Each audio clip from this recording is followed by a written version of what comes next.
Agar mengurangi sampah plastik, para ibu-ibu di kawasan Ilir Timur 2 Palembang memanfaatkan sampah plastik menjadi barang yang bernilai.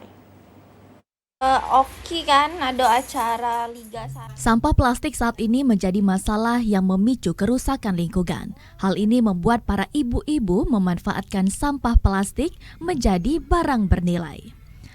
Atik, pengolah sampah plastik, mengaku melibatkan ibu-ibu yang memiliki usaha menjual makanan dan minuman yang menghasilkan sampah plastik dalam aktivitasnya.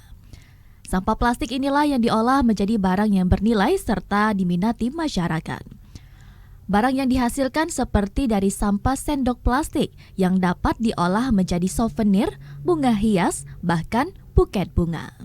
Waktu pandemi COVID kemarin, kita beli makanan banyak sekali yang online ya, seperti bakso, mie ayam, pempek, itu banyak sekali sendok plastik bekas sama mangkok bekas pempek bakso itu kan banyak. Untuk mengurangi sampah, kami bersama komunitas berinisiatif untuk membuat bunga. Alhamdulillah sih sudah banyak seperti ini, ada untuk souvenir akikah ya. Harga bunga plastik dijual dari Rp5.000 sampai Rp15.000 per tangkainya. Diharapkan dari mengolah sampah plastik dapat mengurangi limbah plastik dan menjaga lingkungan.